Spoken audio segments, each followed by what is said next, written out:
But I want to share something with you that may be from the Lord. I'm not going to say it is, because I'm not like these people who always say, God told me, or thus saith the Lord. I don't do that. But there's something I want to share with you. 15 years ago, I'm having a meal in our home. At that time, we lived in Key Largo with John Paul Jackson that we've just been talking about. And in the middle of the meal, just spontaneously, he said, R.T., you will live to a ripe old age, but if you don't get in shape physically, you're not going to be around to enjoy it. Well, because of his track record with me on other things he had said, he put the fear of God in me.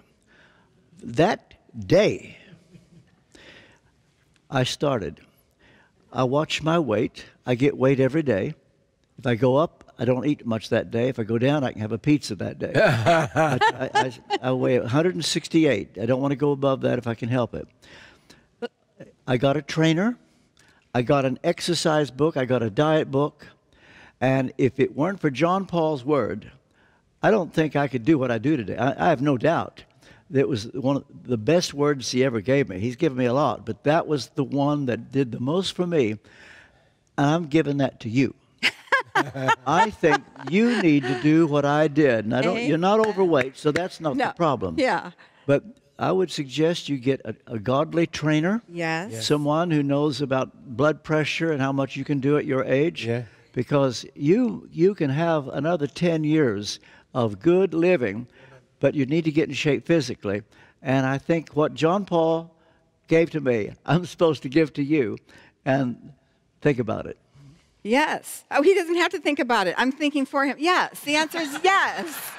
Oh, my goodness. This So is you a and word John from the Paul, Lord for real. John Paul really affected your lives. Yes. And I asked you a question earlier in the show. You never answered me about, did you ever talk about the future? Yes. You Yes. talked about your future, about getting health and strong. But what about America? Did he give us any thoughts of what's coming? It is said, I don't know that this could be proved, but he apparently gave a word before he died that anticipated that Donald Trump would be president. And I've heard it, and it sounds a whole lot like that. I know that he was optimistic in one way. Another way, he thought it looks pretty bad.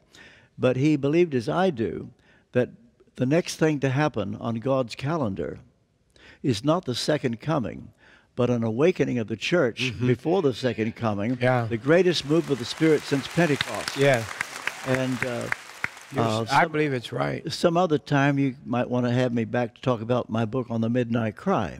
Because in Matthew 25, where Jesus gave the parable of the 10 virgins, 5 wise, 5 foolish, it says at midnight. Now, the word midnight comes from 3 Greek words that means middle of night.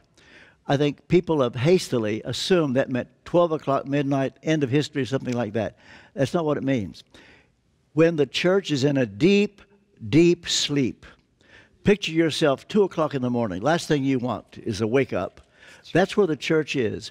Jesus said, while the bridegroom tarried, they all, even the wise, slumbered and slept. You don't know you were asleep until you wake up.